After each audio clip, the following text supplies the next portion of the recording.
간단히 3기옥 생각하겠습니다. 거룩하신 부처님께 귀합니다. 거룩하신 가르침에 귀합니다. 거룩하신 스님들께 귀합니다. 산 생명을 죽이지 않겠습니다. 남의 것을 훔치지 않겠습니다. 삿된 음행을 하지 않겠습니다. 거짓말을 하지 않겠습니다. 술에 취하지 않겠습니다. 네.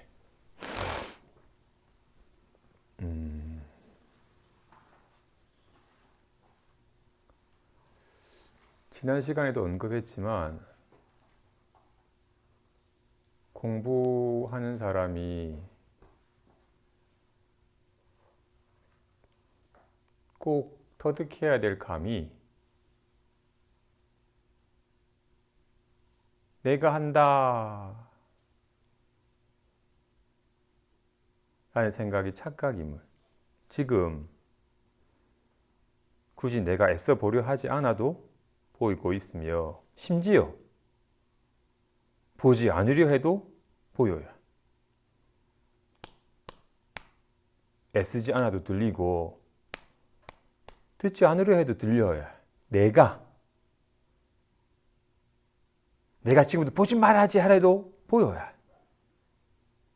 내가 하는 것이 아니라 인연 따라 삶이 이렇게 드러나는 것임을, 내가 애써서 살아가는 것이 아니라 인연 따라 삶이 이렇게 흘러가는 것임을,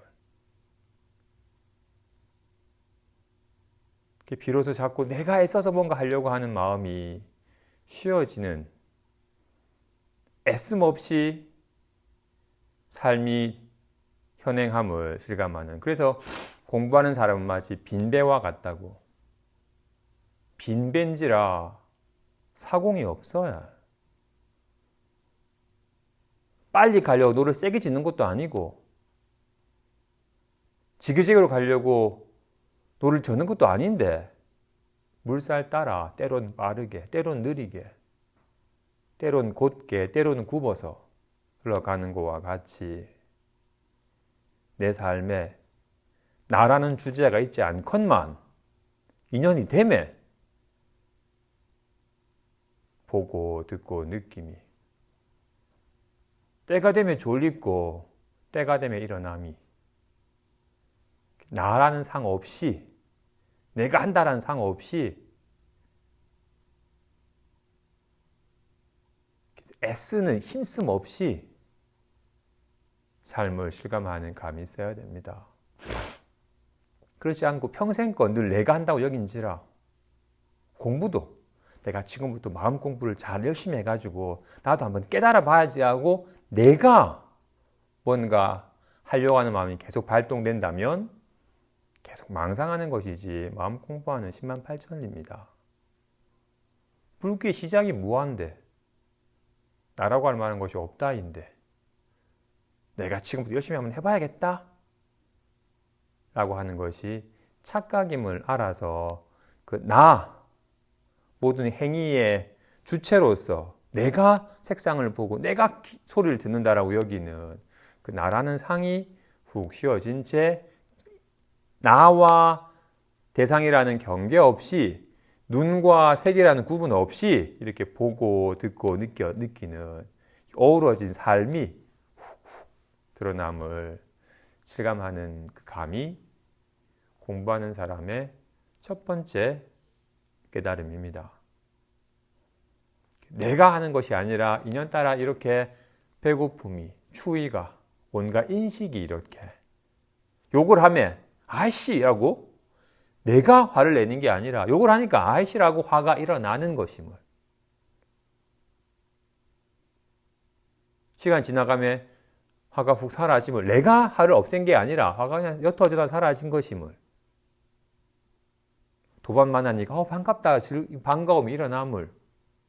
인연 따라 즐거웠다가 괴로웠다가 불안했다 편안했다가 다양한 인식이 드러나지만 그 다양한 마음 상태가 사실은 다 한 마음의 다양한 모양일 뿐인지라 한 마음뿐임을 깨닫는 식으로 점차 자연스럽게 그렇게 진행이 됩니다. 이거 시작은 내가 한다라는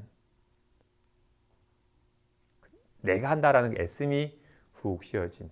그래서 마음 공부에서 힘을 얻는 자리는 힘이 덜어지는 자리라고.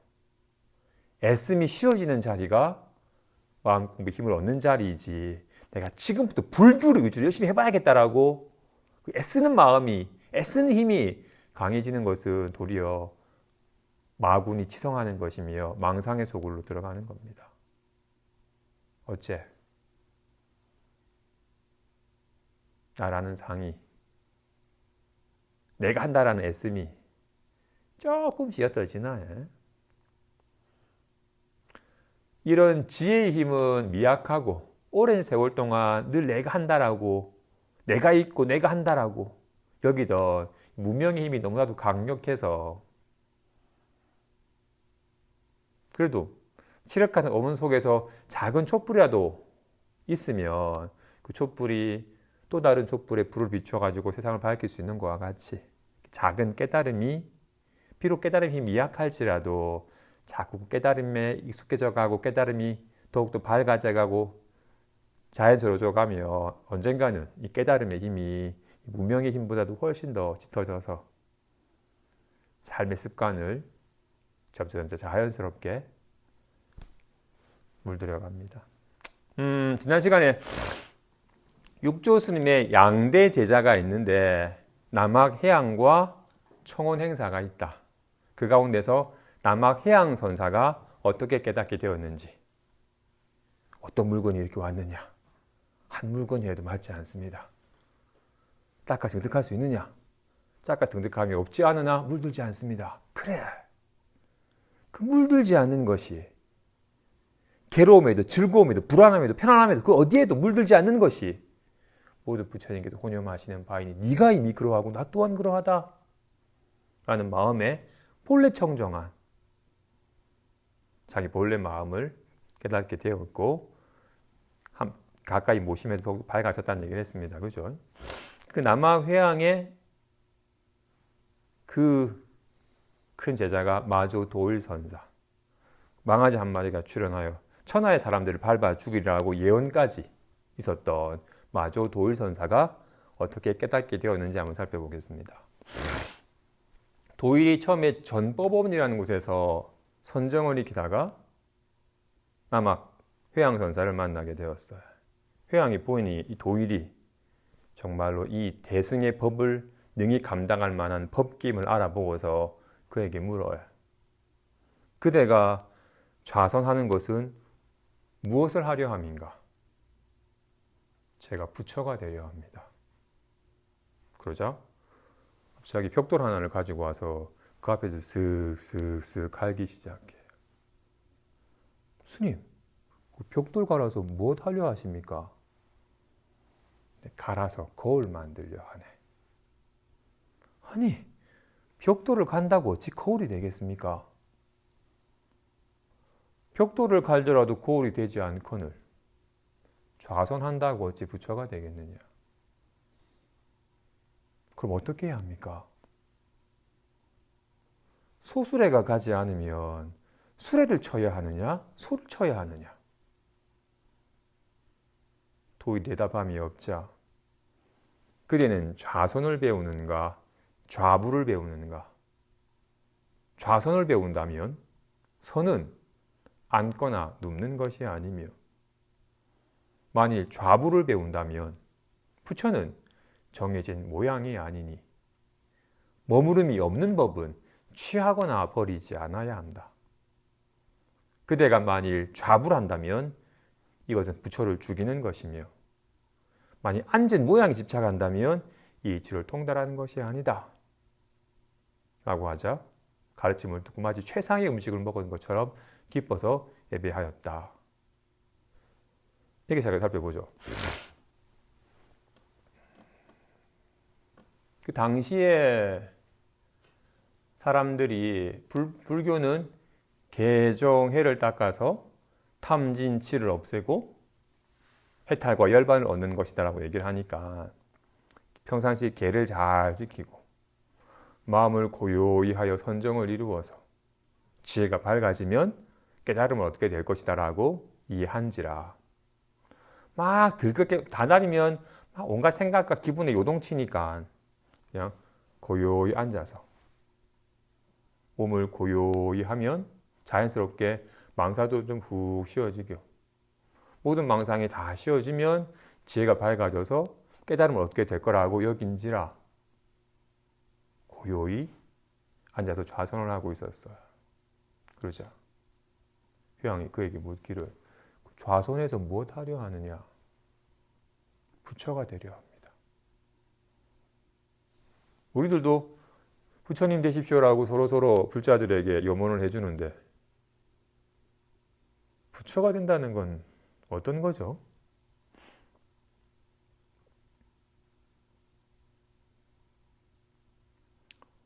부처라는 말은 깨달은 자라는 말이니까 깨닫지 못한 무명으로 말미암아 늙고 병들어 죽는 괴로움, 근심, 걱정, 고뇌하는 괴로움을 겪다가 나고 죽음을 태어나면 죽었다 또 태어나는 괴로웠다가 즐거웠다가 또 괴로웠다가 끊임없이 이렇게 생로병사와 우비곤의 괴로움을 겪는 이가 중생이고 뭘로 깨달아서 무명이 사라짐으로 말미암아 늙고 병들어 죽음이 근심 걱정하더라도 괴로움이 없는 반야심경식으로 하면 중생은 진짜 자기 자신을 밟지 못한지라 몸이 나라 여기니까 태어났고 늙고 병들어 죽을 거라고 여기고 답답해라는 기분을 내 마음에 여기니까 근심 걱정하면 괴로워지는 줄 아는데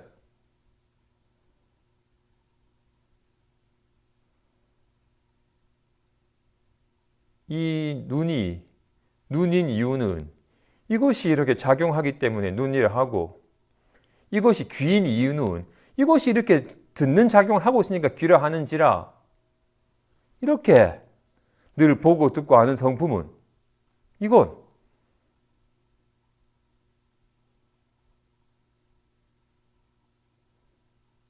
화는 욕을 하니까 생긴 건데 이건 칭찬해 주니까 욕은 사라지는데 이건 욕하기 전에도 있고 할 때도 있고 욕이 사라져도 있는 특별한 인연이 되어야 생기는 것이 아닌지라 늘 있는 어떤 일에도 사라지지 않는 인연 따라 생긴 것이 아니며 지금 수십 년이 지남에 얼굴엔 주름이 졌건만 전혀 주름짐이 없는 어떤 인연에도 훼손됨이 없으며 어떤 일에도 사라지지 아니하는 묘하게 밝은지라 혹 근심 걱정을 하더라도 조금도 근심 걱정을 해도 조금도 나빠지지 아니하는 혹 신난다 한들 전혀 좋아지지 아니하는 생로병사와 우비고뇌의 괴로움을 벗어난 이를 부처라고 하는 겁니다. 그죠?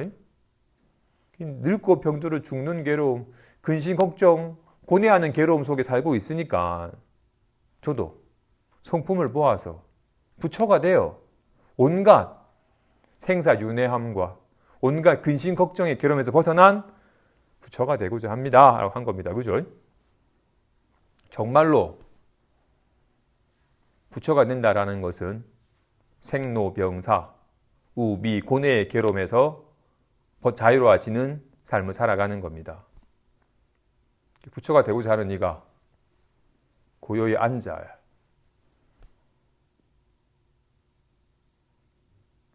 10년 동안 앉았더니 얼굴에 주름이 져야 앉아도 늙어가네. 너무 앉았더니 관절염 때문에 무릎이 쑤시고 아프네. 그러다가 병이 지극해지면 죽을 거야.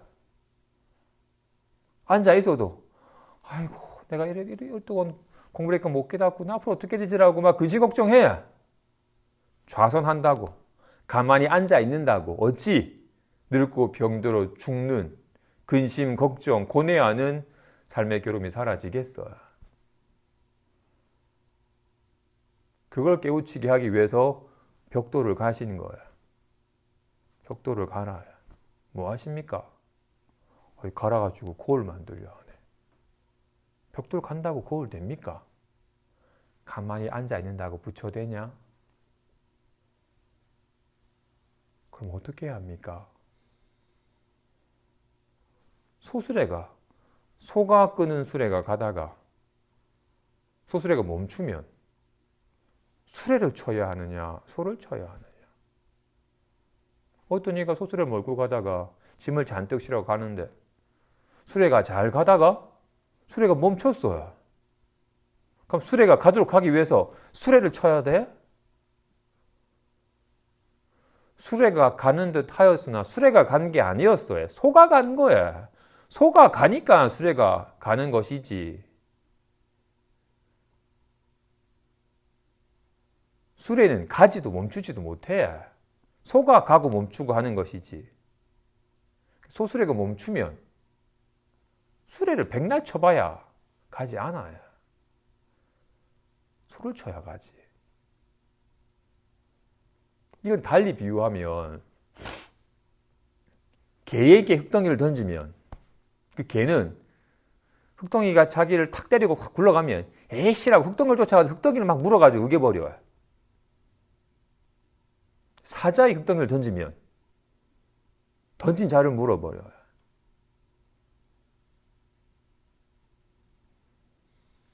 개는 자신을 괴롭힌 흙덩이를 매번 쫓아가지고 물어가지고 으겨버렸건만 새로운 흙덩이가 또 아주 나를 때려가지고 흘러가면 또 잡아 으겨버렸지만 계속 온몸에 피멍이 들도록 흙덩이가 자신을 계속 괴롭혀요. 흙덩이가 괴롭힌 게 아니거든요. 던진 사람이 괴롭힌 거지. 어리석은 개는 흙덩이를 쫓아가서 물지만 지혜로운 사자는 흙덩이를 던진 자를 물어버린다고 해야. 우리는 어때야? 답답해라고 일어나면 왜 답답하지? 어떻게 하면 답답하면 좀 떨쳐버리고 좀 편안해질 수 있을까라고 잠깐 나타난 생각이나 기분에 쫓아가야. 어리석은 중생은 아까 흙덩이가 어디서 왔어요? 던진 자에게서 왔어요. 던진 자가 없거든 흙덩이가 어떻게 지 마음대로 날아와가지고 개든 사자들 때리겠어요?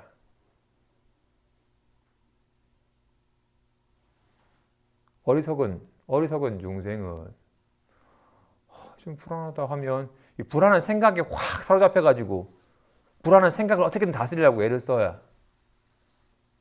지혜로운 사람은 불안하다고 하면 불안은 어디서 왔는지 불안하다 나타나는 이 근원을 단번에 깨우쳐가지고 근본적인 문제를 해결한다고. 난 어리석은 개에 지혜로운 사자야. 이 마음이 문득 생각이나 기분을 떠올리면 그 생각이나 기분에 매달리는 사람이 아니면 온갖 생각과 기분이 드러나는 그 근본을 깨우쳐서 어떤 다양한 모양으로 드러나도 다양하지 아니함을 본래 한 물건도 없음을 올록 깨우치는 사람이에요. 그대는 자선을 배우는가 좌부를 배우는가? 선은 흔히 선은 부처님의 마음이고 교는 부처님의 말씀이라고 해요. 선이란 마음을 깨달으신 부처님이 곧장 마음을 깨닫도록 드러내 보인 거야. 선이란 마음 깨닫는 길이야. 마음의 작용을, 마음의 묘한 작용을 깨닫기 위해서 앉아야 돼. 쓰면 마음이 사라져. 누우면 마음이 없어져. 선이란 마음을 깨닫는 것인데 어찌 선을 닦는다는 이가 앉음에 집착을 하느냐. 선은 앉고 눕고 가고 머물고 하는 게 아니다. 앉든 눕든 가든 머물든 말하든 침묵하든 행주자와 어목종동에 늘 통한 것이거늘 어찌 앉음에 집착하느냐.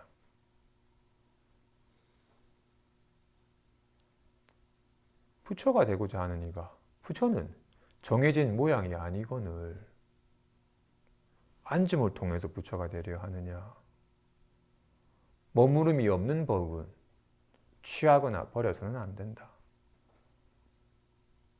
그 말에 비로소 그동안 늘 고요함을 취하려 하였고 살아남을 없애려 하였으며 늘 앉아서 점차 고요함을 추구했던 뭔가를 추구하는 뭔가 애써서 이루려고 하는 그래서 이루어진 듯 하였지만 사라져버리는 허망한 모양을 쫓는 허망한 짓을 하였다는 것을 뭘로 알게 되었어요. 다시 물어요. 어떻게 마음을 써야 무상삼매에 개합합니까? 그대가 심지법문을 배우는 것은 마치 씨앗을 심는 것과 같고 내가 법의 요지를 설하는 것은 마치 하늘이 비를 내려서 적셔주는 것과 같으니 그대는 연이 부합함으로 마땅히 도를 볼 것이다. 도는 색상이 아니고는 어떻게 봅니까? 심지 법안으로 도를 보니 무상삼매 또한 그러하다. 어떻게 하면 마음을 깨닫습니까? 라고 묻자 이런 마음에 대한 마음이 만법의 근원임을 마음이 있으니까 이런 말도 있고 답답함도 있고 아이고 춥다도 있고 이런 소리도 들리고 온갖 마음이 만물이 다 땅에서 자라듯이 땅을 기반으로 만물이 다 있듯이 모든 게 다 마음이 근본이 되어서 마음으로 말미암아 벌어지는 것임을 그대가 배우는 것이 마음에 대한 바른 안목을 마음에 대한 바른 가르침을 배워서 마음에 대한 바른 안목을 점차 키워가는 것은 마치 씨앗을 심는 것과 같고 그런데 씨앗만 심는다고 해서 싹이 나진 않죠. 비가 내려야 돼요. 비가 내려서 축축이 적셔줘야지 싹이 나고 가지가 되어서 열매를 맺게 되는 것과 같이 아무리 불법을 공부한다 하더라도 평생껏 오직 모양만 보고 말에 의거하고 생각에 의거하여 뭔가 알아가는 식의 마음의 습관만 있은지라 계속 그런지라 고요함을 추구했고 뭔가 선정을 닦아가지고 지혜가 밝아지면 깨달음이 얻어지겠지라고 끊임없이 무언가를 의거하여 무언가를 추구하는 식의 마음이 계속 발동되지 이 모양의 허망함을 깨달아서 성품으로 전환되는 작업이 잘 안 이루어져요.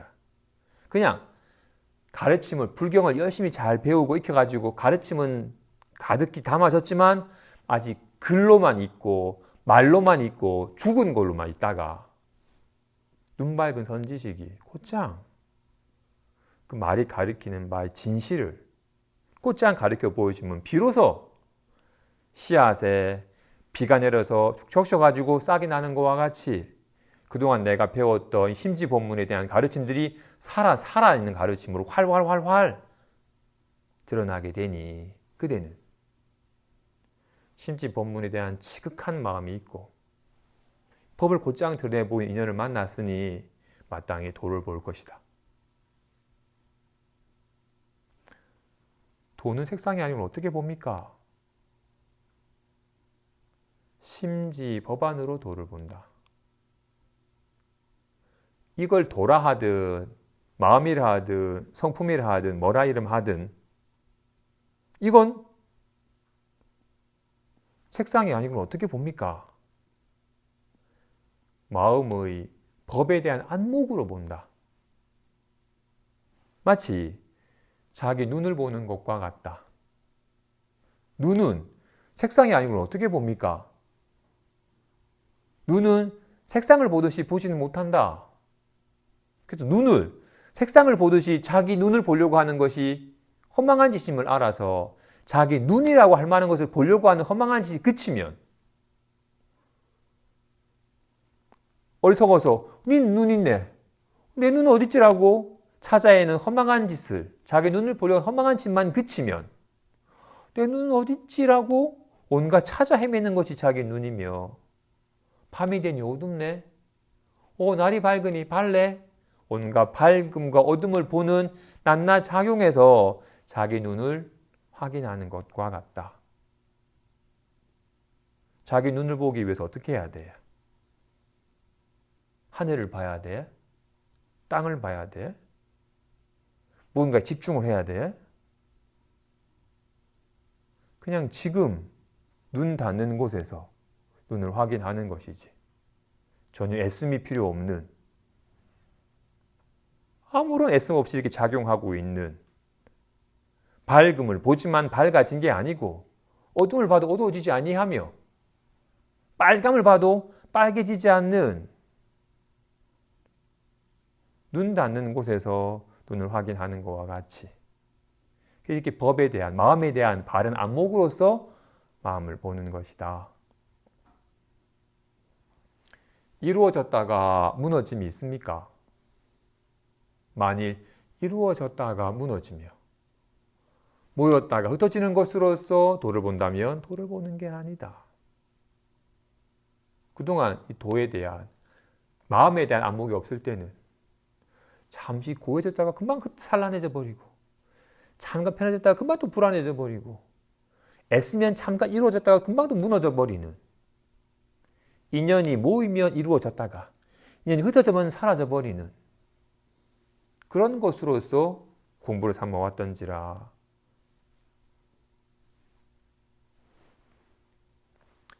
밝음은 불을 끄면 사라져 버려요. 어둠은 불을 켜면 사라져 버려요. 그와 같이 이 불안함은 좋아하는 사람이 안아주면 사라져요. 이 편안함은 누가 때리면 사라져요. 이런 마음 상태는 인연 따라 이따 사라지는 거야. 허공은 불을 끄면 사라져요. 불을 켜면 사라져요.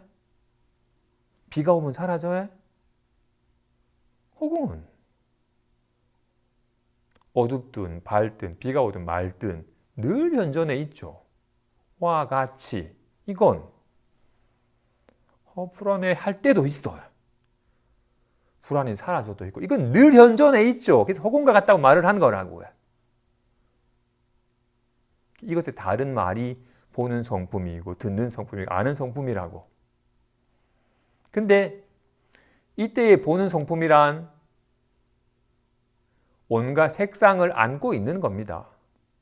거기까지 얘기 길어지니까. 아무튼 그렇게 이루어졌다가 무너지는 것으로서 마음을 보려고 하면 마음을 보는 게 아니다. 허공은 이루어졌다 무너졌다 하는 게 아니잖아요. 그죠? 집은 이루어졌다 무너졌다 해.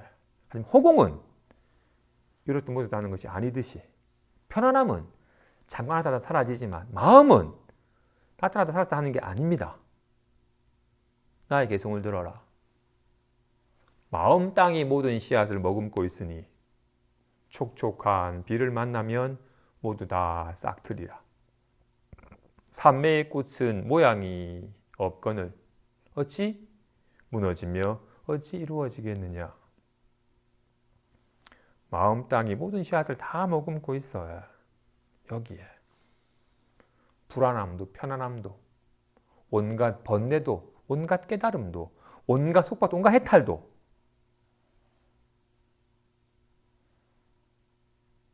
정말로 성품을 보아서 진실을 보아서 온갖 허망한 모양 속에서 허망하지 않은 진실을, 온갖 주목가의 보자기가 있는 것 같지만 주목가의 보자기가 있는 것이 아님을, 모양은 잠깐 나타난 모양 있는 것 같지만 있는 것이 아닌 허망한 것임을 알아서 허망한 모양을 여의면 진실이 드러남을, 진실은 숨겨진 게 아닙니다.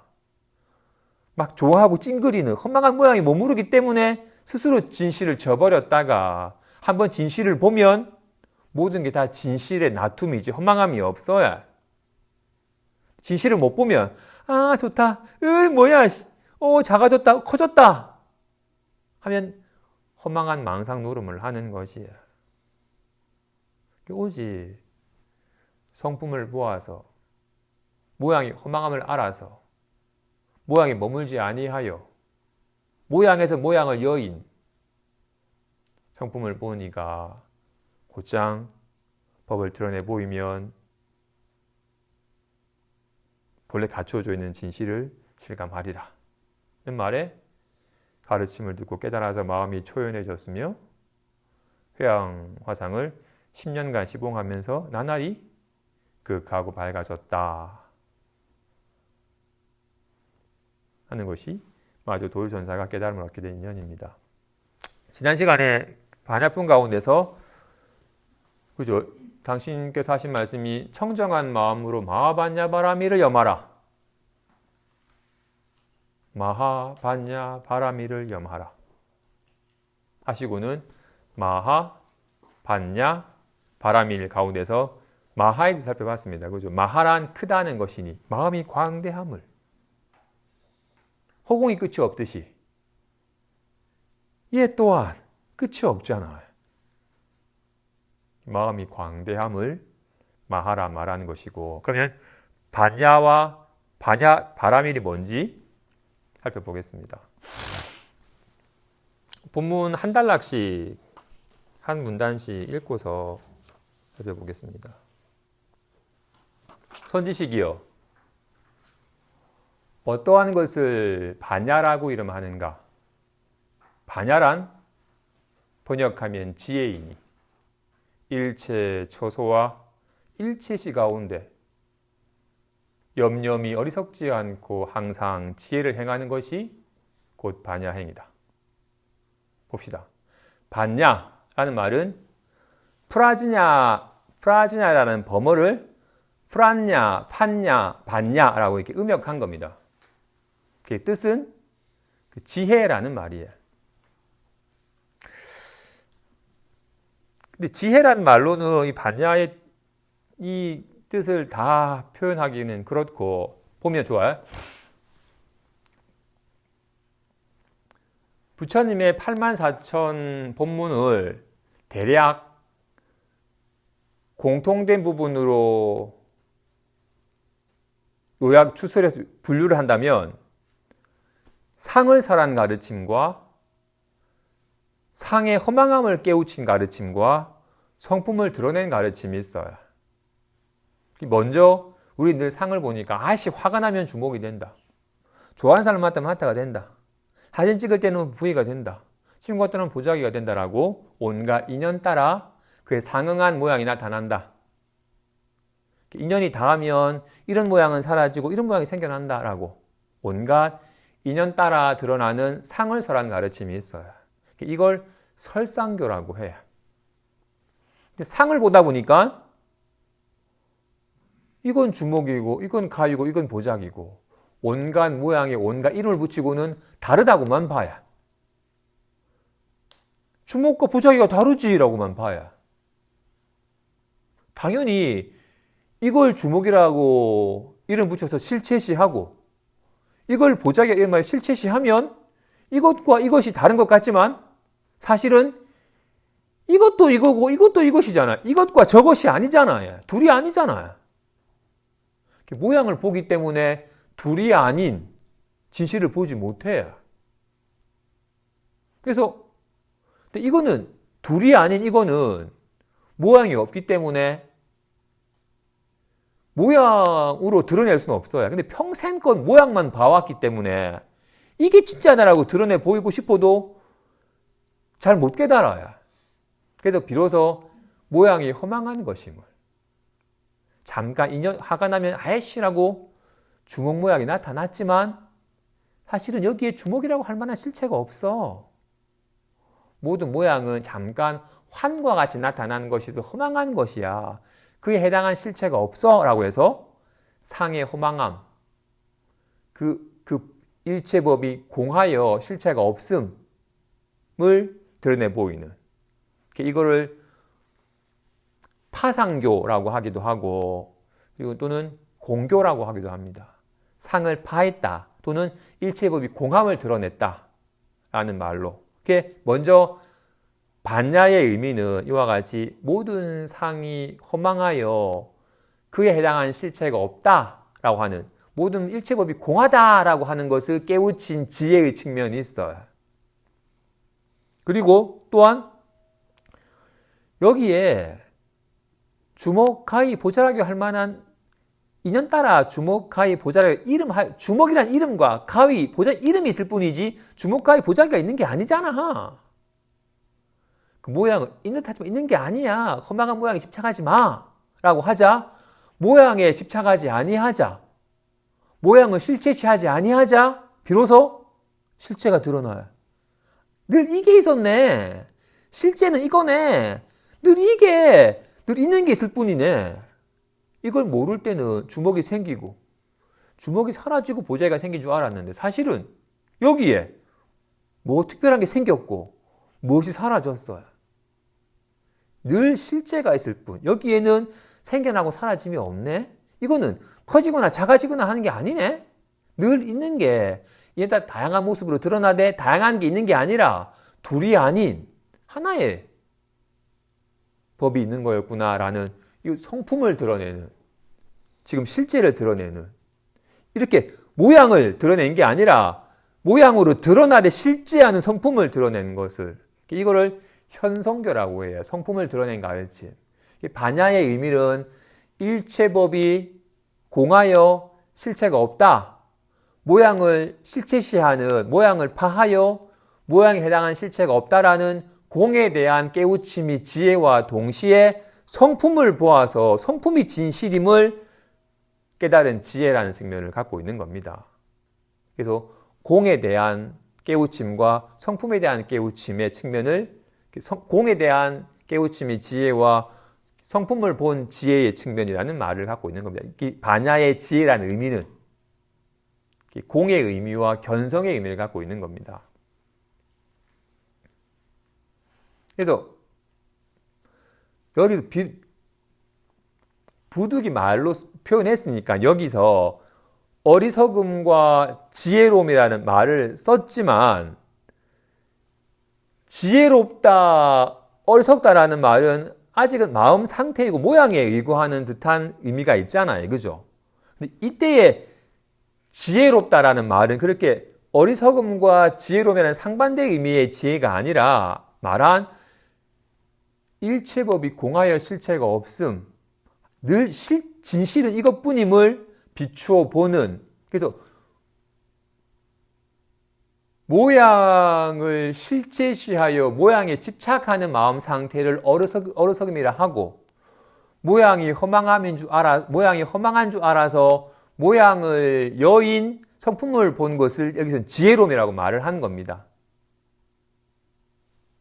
그런지라 반야행이란, 이 지혜행이란 일체의 처소에서 일체의 시 가운데 염려미 어리석지 않고 늘 지혜를 행하는 것을 반야행이라 한다. 일체법 가운데, 만법 가운데, 지금 가나다라 가운데 가나다라가 있는 것이 아님을, 가나다라로 드러나고 있지만 이것이 있을 뿐임을, 어리석으면 왜 가나다라 해놓고 가나다라가 없다니, 가와 나가 다르지라고 모양에 머물러 낱낱 모양의 차별을 보고서 다르다고 여기는 것을 어리석음이라 하는데, 그런 어리석음이 없고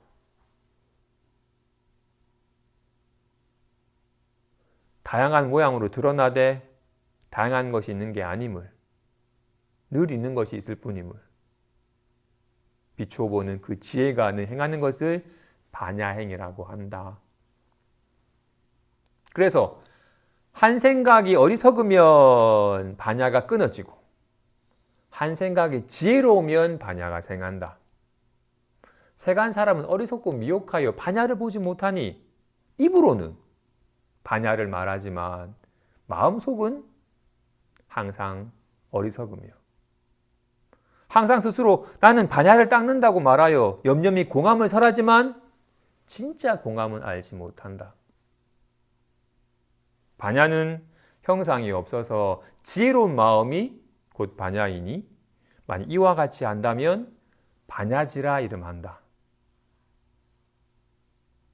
책에 나와 있는 얘기예요.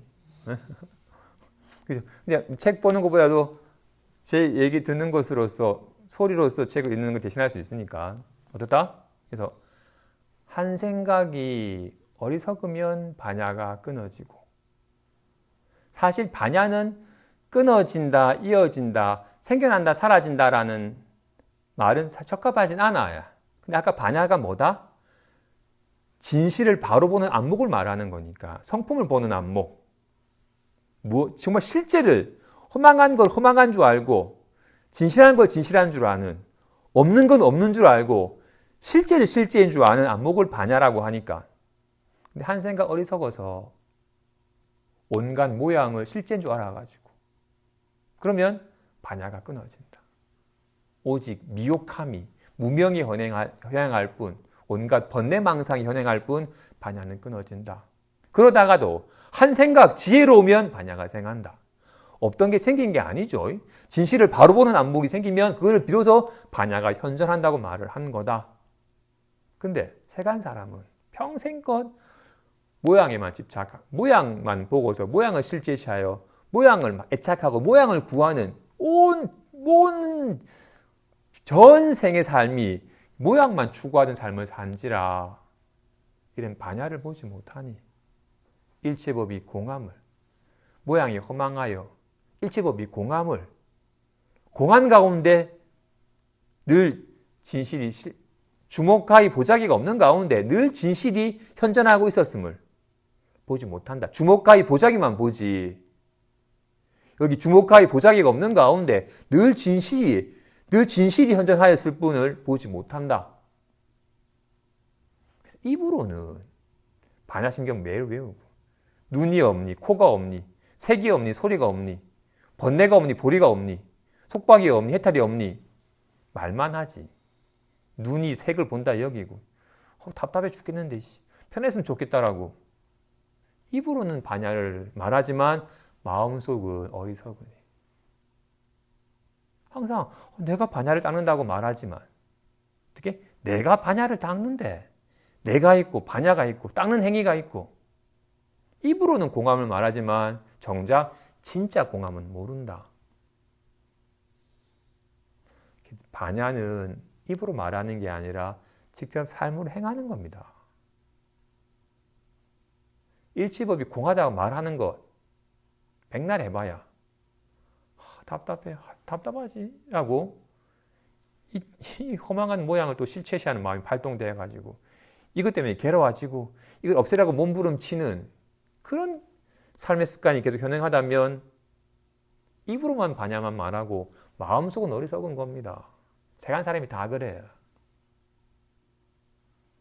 이 반야는 마음은 모양이 없으니 형상이 없어서 지혜로운 마음이 곧 반야이니 만 이와 같이 한다면 반야지라 이름한다.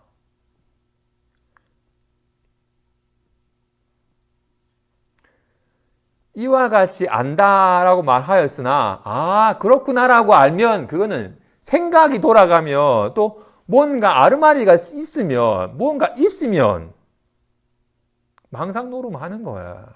반야는 말했잖아. 알되 아는 바가 없어야 어떤 안도 세우질 않아야 이를 반야지라 한다. 그래서 아까 말했다 반야의 의미는 공에 대한 깨우침과 성품에 대한 깨우침의 측면이 있는데 아까 그 단 세 가지 가르침이 서로 어우러져 가지고 서로 도는 관계가 있긴 하지만 그래도 가르침의 선우를 따지자면 설상교가 있고 파상교가 있고 현성교가 있어요. 어떻게 온갖 이런 인연이 되니까 이런 모양이 나타나는구나라고 온갖 인연 따라 벌어지는 인과의 상을 설한 가르침이 있어요. 인과가 여실하지만 실체가 있는 것은 아니구나. 리얼하게 나타나되 실체가 있는 것은 아니구나. 환가 같은 것이구나. 라는 상을 파한 가르침이 있어야. 일체법이 다 공함에 대한 바른 안목이 있어야. 그런 다음에 성품을 드러내보인 가르침이 있는 거라고요. 그래서 먼저 일체법이 공함을 모든 상을 실체시하는 마음이 한번 파해져야 돼요.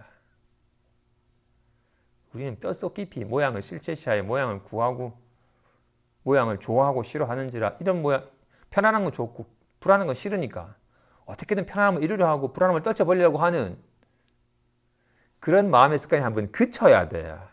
그런 마음의 습관이 안 그쳐진 가운데서 번뇌는 없애고 싶고 보리를 얻고 싶은 그런 마음 때문에 하니까 불교가 어렵다고 말하는 거야. 빨간 생각을 끼고 불났나 보다고 소리치는 거야. 컴컴한 안경을 끼고 낮에 외로운 세상이 우중충하다고 여기는 거야. 본래 화창하였건만 지가 새까만 안경 끼고 세상이 어둡다고 말하는 것과 같이 그런 끊임없이 모양을 애착하는 마음을 가지고서 계속 모양을 구하는 마음을 가지고서 어찌 성품을 드러낸 가르침을 이거 와닿겠어요. 성품은 모양이 아닌데 견성한다니까 내가 지금 열심히 노력해도 나도 성품을 한번 봐야겠다라고 나도 지금 열심히 마음을 한번 깨달아 봐야겠다라고 마음을 또 모양시하고 성품을 모양시하는 얼성이 발동이 됩니다. 이어서 어떠한 것을 바라밀이라고 이름하는가? 책 보셔도 되고 제 입을 보셔도 돼요. 어떠한 것을 바라밀이라고 하는가? 이것은 범어이니 번역하면 저언덕에 이른다이며 뜻을 풀이하면 생멸함을 여인다는 것이다. 경계에 집착하여 생멸함이 일어나는 것은 마치 물에 파도가 있는 것과 같으니 이를 이언덕이라고 이름한다. 경계를 여의어서 생멸함이 없는 것은 마치 물이 항상 통하여 흐르는 것과 같으니 이를 저언덕이라고 이름하니 그러므로 저언덕에 이른다고 말한 것이다. 보죠. 바라밀이란 말은 파라미타라는 말을 음역하여 바라밀다 했다가 다자 빼고 그냥 바라밀다 하라 하기도 하고 그냥 바라밀이라고 하기도 하는 겁니다. 파라미타라는 뜻은 도피한 이 언덕에서 저 언덕에 이르다. 이 나고 온갖 나고 죽음이 가득한 생사윤회하는 이 괴로움의 언덕에서 모든 생사윤회가 사라진 모든 번뇌의 불길이 다 꺼져버린 열반과 해탈의 언덕에 이르다라는 말입니다. 저 언덕에 이른다라는 말이에요. 그런데 뜻을 풀이하면 생멸함을 여인다라는 말이에요. 이 언덕이란 끊임없이 생겨나고 사라지는 사라져도 생겨나는 끊임없이 생사가 윤회하는 언덕이고 저 언덕이란 생멸함을 생멸함을 여인다라는 말이에요.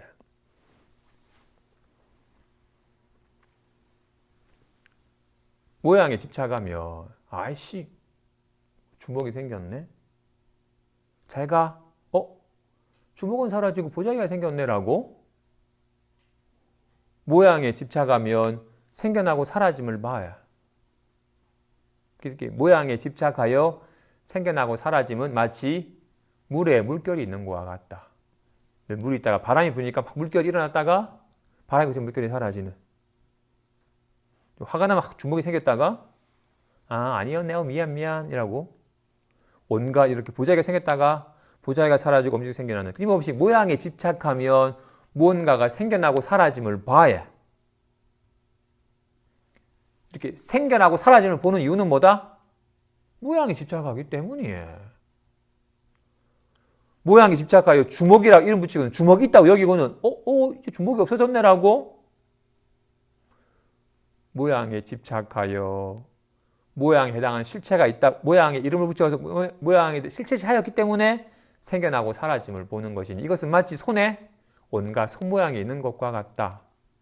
이것을 어떻게? 좋다. 이상해졌다. 뭐지? 끊임없이 이렇게 생겨나고 사라지고 좋아하고 싫어함을 보는 나빠졌다가 좋아졌다고 여기는 이것을 끊임없이 생멸이 일어나고 사라지는 이언덕이라 하며 모양을 여의어서 생멸함이 없는 것은 모양을 여의면 뭐가 생겼어요?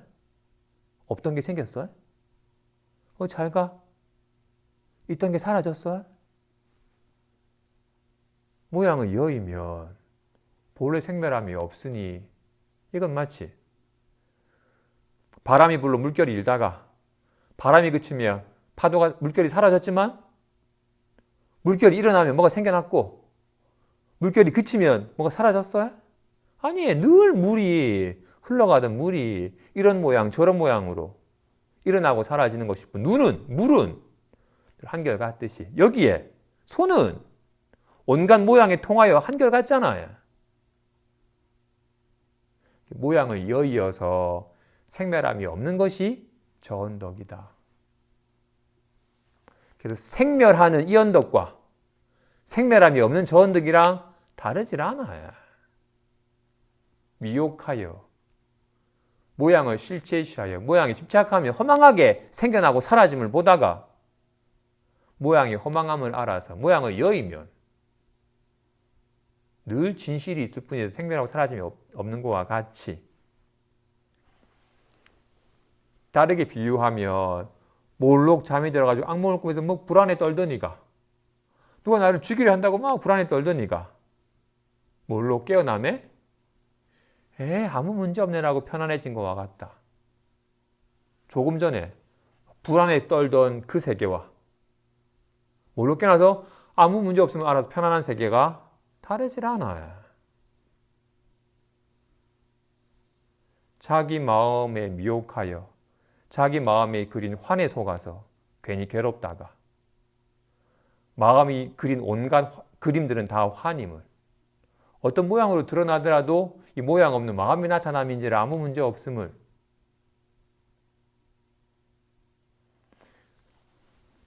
그죠? 저언덕에 이른다라는 말은 생겨나고 사라지는 이 언덕을 바로 보면 곧장 생겨나게 사라짐이 없는 이 언덕입니다. 그죠? 그래서 저 언덕에 이르기 위한 게 저 언덕에 이르기 위해서 필요한 게 뭐였어요? 마하반야였어요. 큰 지혜. 있는 그대를 바로 보는 모양의 허망함을 깨우친 지혜와 실제하는 성품을 보는 지혜가 있으면 곧장 생멸함이 없는 저 언덕에 이르는 겁니다. 중생은 미혹하여 태어나서 늙고 병들어 죽는다고 여기며 근심, 걱정, 고뇌하면 괴로워지는 줄 알았었는데 여기에 무슨 생겨남이, 무슨 주름짐이, 무슨 병듦이, 무슨 사라짐이, 근심, 걱정, 고뇌한들 무슨 나빠짐이 모양이 머무니까 왜 주름짐이 없냐 말하고 답답해지면 왜 안 괴롭냐고 말하고 모양이 머무르니까 그러지.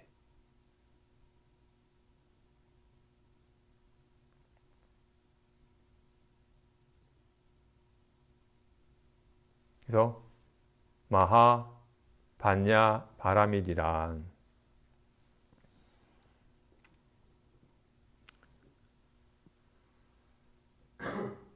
마하라는 말도 이 마음이 광대함을 아까 말했잖아요. 마음이란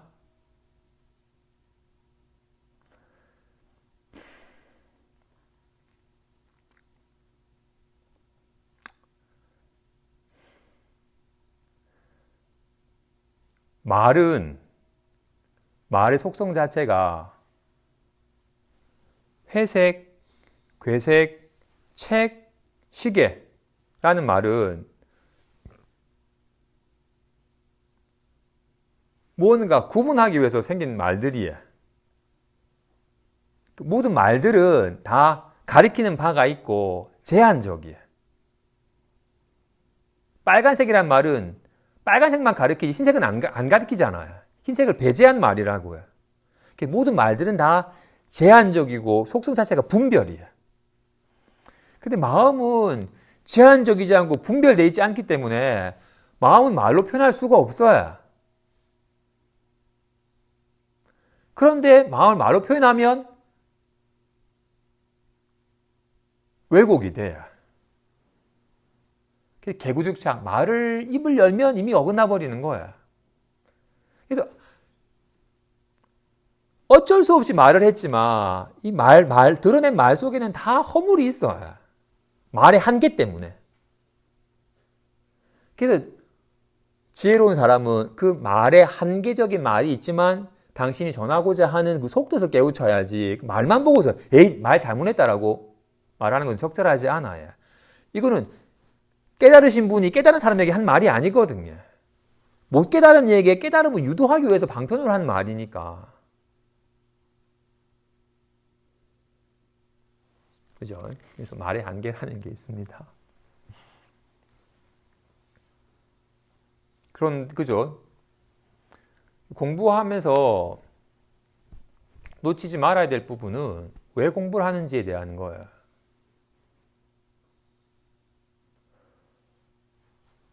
제가 불교 공부를 하는 것은 불교 공부를 하기 위해서가 아니에요. 내 삶의 괴로움의 문제를 해결하기 위해서예요. 내가 병원에 가는 건 놀러 가는 게 아니에요. 내 병을 치유하기 위해서 가는 거예요. 의사를 만나가지고 처방전을 복용하는 건 내 병을 치유하기 위한 것이지 와 같이 불교 공부하는 것 또한 이 가르침이 내 마음에 대해서 깨우쳐서 내 마음 때문에 내가 내 마음 상태 때문에 괴로워하지 않는 삶을 살기 위해서 공부를 하는 거야. 그래서 부득이 경전을 봤지만 이 경전을 보는 것으로 끝나버리면 경전을 본 게 아니에요. 경전을 보고서 내 마음을 비춰봐. 경전은 내 마음을 드러내 보인 거니까 진짜 경전은 자기 마음을 직접 참고하면서 자기 마음을 깨우칠 때 제대로 경전이 살아나는 거라고요. 제대로 경전을 보는 거야. 자기 마음을 깨닫기 위한 거잖아요. 자기 마음을 깨닫도록 설해 보인 가르침이니까. 그래서 반드시 경전을 1시간 봤으면 직접 자기 마음을 1시간 참고해야 돼요. 늘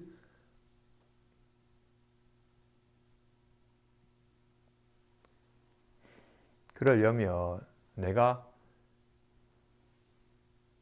어느 누구도 나를 괴롭히지 못한다. 오직 내 마음만이 나를 괴롭힐 수 있다. 누가 욕을 해도 부처님 당시에 당신 사기꾼이라고 막 사람 혹세 미문해가지고 남들이 공양이나 받아먹으려고 하는 사기꾼이라고 막 욕을 하자, 비난을 하자. 제자들은 이제 갖추간 제자들은 아니 어떻게 저럴 수 있냐고 부처님이 모든 사람들을 이롭게 하시는 깨달으신 분이라고 막 분개를 하였건만 부처님은 화를 안 내세요. 이거는 막 비난했는데 열을 안 받으니까 비난하던 사람들이 그냥 지풀에 지쳐가지고 가버렸어요. 그래서 아니 부처님 왜 화를 안 내시냐고 물으니까 누가 선물을 가지고 왔는데 안 받으면 이 선물은 누구에게 돌아가느냐? 선물을 줬는데 안 받으면 이 선물을 가져온 사람이 가져가지. 누가 비난을 하는데 그 비난을 안 받으면 비난을 한 사람한테 가져가지. 와 같이 비난한다고 해서 제자들을 화가 나니까 괴로운 거야. 화를 내지 않으면 괴롭질 않아요. 내 마음에 불이 나니까 괴로워지는 거야. 어떤 이는 아무도 비난도 안 하고 욕도 안 하는데 그냥 가만히 자기 방 안에서 막 평소에 화가 많아가지고 자기 방 안에서 막 열내면서 화내면서 불만하면서 괴로워하거나 또는 막 우울감에 처져가지고 괴로워하거나 아무 문제가 없지만 자기 마음에 문제가 있으면 문제가 있는 거야. 모든 문제는 사실은 다 마음의 문제야.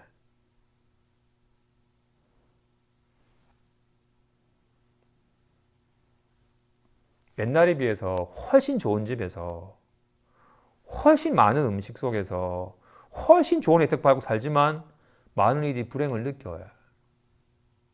마음이 불행해서. 모든 괴로움은 마음의 문제. 물론 육체적인 괴로움이 있지만 모든 괴로움이 마음의 문제라고요. 그래서 내가 내 마음에 미혹하여 내가 괴롭구나. 내가 내 마음이 밝아지지 않으면 계속 이 마음이 온갖 그리는 그림 따라서 마치 깨어나지 못하면 꿈속에 빠져가지고 꿈속에서 온갖 그림을 그리는 거에 따라 웃고 울고 불안에 떠는 거와 같이 꿈을 깨고 나서도 평상시에 얘가 온갖 생각과 기분이라는 그림으로 온갖 생각과 기분의 그림을 그리면 그것 따라서 막 웃고 울고 불안에 떨고 분개하고 괴로워지니 얘가 꿈꿀 때 어떤 꿈을 꿔도 사실은 문제 없음을 알듯이 평상시에 어떤 생각, 어떤 기분이 들어도 문제 없음을 알아서 더 이상 내가 내 마음 상태 때문에 괴로워하지 않는 삶을 살아야겠다. 괜히 내 마음이 막 갈망하여 스스로를 들끓게 하거나 태우지 않는 삶을 살아야겠다라는 강한 마음이 들어야 됩니다. 그런 마음을 확실히 들죠. 하지만 여전히 내 마음이 그리는 그림에 속아가지고 여전히 분개하고 불안해하고 또는 이 그림이랑 또 다 씨름하고 모양이 이거한 습관이 너무나도 짙으니까. 좋아.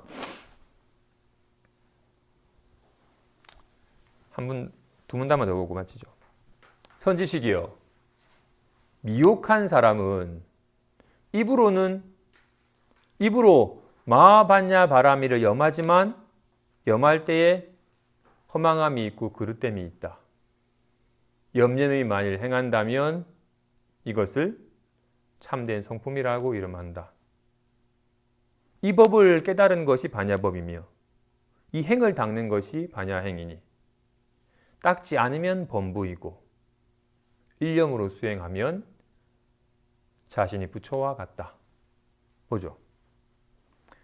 미혹한 사람은 입으로 마하반야 바라미를 염하지만 염할 때에 허망함이 있고 그릇됨이 있다.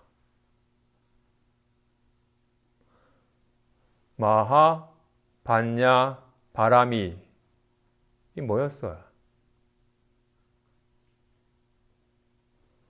모양에 집착하면 생겨나고 사라짐을 보지만 모양을 여의면 본래 생멸함이 없다.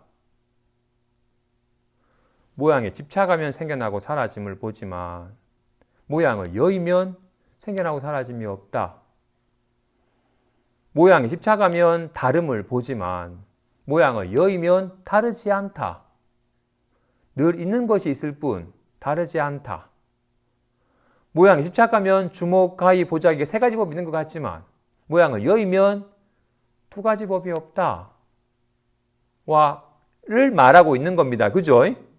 그런데 미혹한 사람은 입으로 마하반야 바라미를 염하지만 마하반야 바라미 아이고 망상하는 것보다 마하반야 바라미를 하는 게 좋네. 마하반야 바라미 생겨나고 사라짐을 봐야. 마하반야 바람이라는 상념을 떠올렸다가 이 상념이 계속 끊이지 않고 계속 상념이 연이어지도록 생겨나고 사라지는 상념을 봐야. 입으로는 마하반야 바람을 염하지만 염할 때에 허망함이 있고 그릇됨이 있다. 진실로 마하반야 바라미를 염하면 이것을 참된 성품이라고 이름한다. 마하반야 바라밀 여기서 견성을 하는 거야. 그래서 성품을 보는 거라고요. 미혹한 사람은 마하반야 바라밀이라는 상만 봐야. 이런 상념만 보지. 마가 다르고 하가 다르고 반야가 다르고 바라밀이 다르고 이건 알겠는데 주목하의 보자기가 다르지 않은 줄은 알겠는데 이건 알죠? 주목하의 보자기가 다르질 않아요. 주목하의 보자기가 있는 게 아니에요. 마하, 반야, 바라밀 다르죠? 마하, 반야, 바라밀이 다르질 않아요. 염염이 행한다면 이를 참된 성품이라고 이름한다. 이 법을 깨달은 것이 반야법이며 이 행을 닦는 것이 반야행이니 닦지 않으면 범부이고 일념으로 수행하면 자신이 부처와 같다. 선지식이여.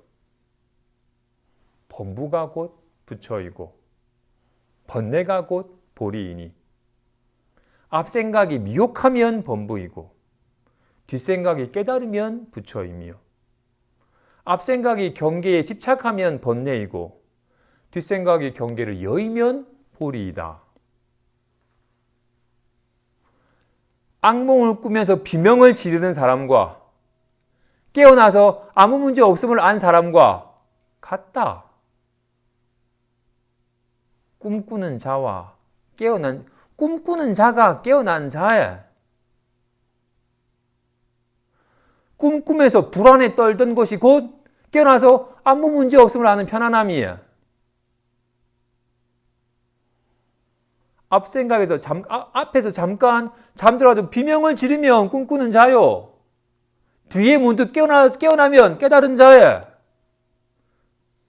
잠깐 잠들어서 경계에 집착하면 번뇌이고 뒷생각에 잠깐 깨어나서 경계를 여의면 보리인 거라고요. 진실로 꿈꾸는 자가 곧 깨달은 자야. 잠깐 미혹하여 꿈꾸면 범부라 이름하고 몰로 깨어나서 속지 아니하면 부처라 이름하며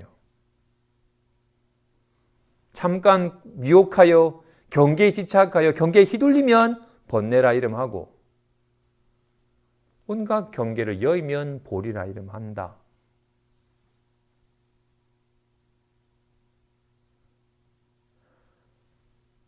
완전 초심 때는 막 늘 욕심내고 막 성내고 어리석은 탐진치를 다스리기 위해서 좀 청정하게 계를 지켜서 욕심을 줄이고 좀 고요하게 가지고 막 성내는 걸 죽이고 지혜를 밝혀서 어리석음을 줄이는 개정해를 닦아서 탐진치를 끊어나가는 식으로 가야겠지만 그거는 아직까지 모양에 의거한 상에 의거하여 상에 의거한 삶을 사는 것이고 그러다가 힘을 얻어가지고 상을 있는 그대로 바로 보는 모양이 허망함인 줄 알면 갖고 싶다 욕심을 내었으나 욕심이 있는 줄 아님을 알면 단번에 욕심을 이겨내고 아씨라고 하였으나 성냄이 없는 걸 알면 곧장 성냄을 여의며 그는 실체시 않은 어리석음을 여의게 되니 곧장 탐진치가 그대로 개정해로 변하는 거라고요. 탐진치와 개정해가 다르지 않게 되는 거라고요. 악몽을 꾸면서 불안에 떨다가 단번에 아무 문제 없음을 알게 되는 거라고요. 경계에 집착하면 좋다, 나쁘다라고 좋아하고 싫어함을 놔두지만 경계를 여의면 무슨 좋아하고 싫어함이 있겠어요. 경계에 집착하면 번뇌이고 경계를 여의면 보리이다. 불안하고 답답하다라고 경계에 집착하면 번뇌이고 답답해 해도 답답함이 있는 게 아니라고요. 주목이 있는 게 아니에요. 보자기가 있는 게 아니에요. 리얼하게 주목으로 나타나지만 주목이 있는 게 아니라고요. 짜증나가 나타나지만 짜증나가 있는 게 아니에요. 이걸 마하반야 바라밀이라고 이름한 거야. 마하반야 바라밀에는 마하반야 바라밀이 없어야. 마하반야 바라밀이 있으면 계속 상노름하는 것이에요. 마하 반야 바라밀에서 리얼하게 마하 반야 바라밀이 이때 모양을 여의면 이를 참된 성품의 이름 하는 거라고요. 따로 참된 성품이 있는 게 아니에요. 마하 반야 바라밀이 참된 성품이에요. 손이 따로 있는 게 아니에요. 이게 손이에요.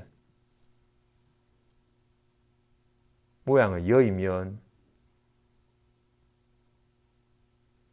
참된 손이에요.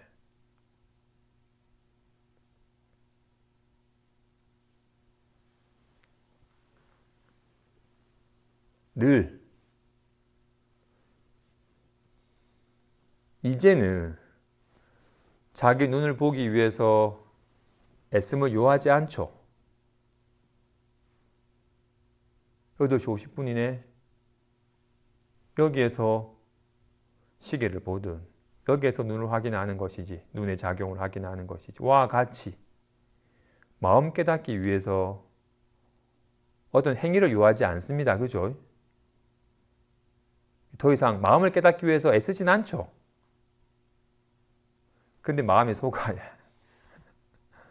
마음이 온갖 생각과 기분, 온갖 말을 하면 온갖 차별된 말, 차별된 생각, 차별된 기분만 보고 경계의 모양에 머물러서 온갖 차별을 보고 좋고 싫음을 보아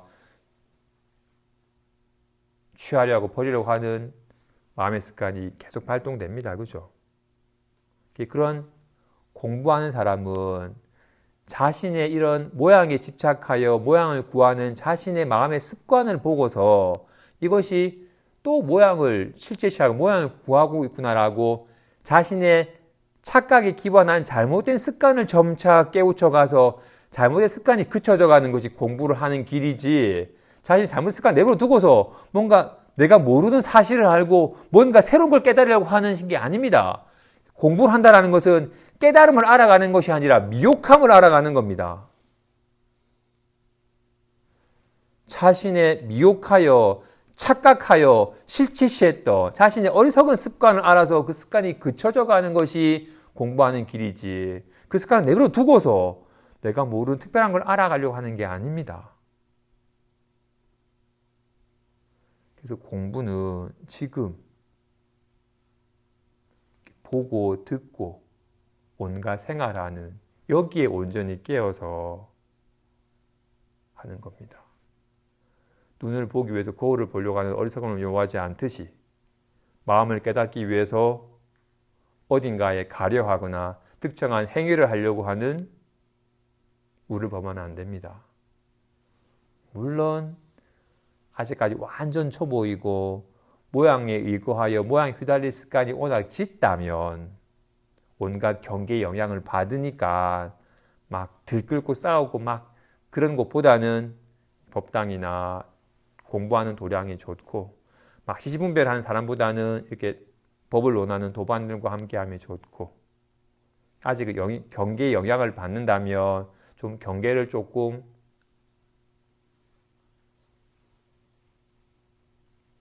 함이 필요는 하지만 공부가 좀 익어진다면, 공부는 완전 초보일 때 얘기였고 익어진다면 경계나 상황에 의거하는 게 아닙니다. 그죠? 아무튼 공부는 지금 당장 마음 깨닫는 게 공부니까, 마음 깨닫기 위해서는 마음은 이렇게 작용하는 데서 있는 거니까 늘 지금 여기에 나라는 놈 없이 애씀 없이 드러나는 삶을 온전히 실감하는 겁니다. 여기까지 하겠습니다.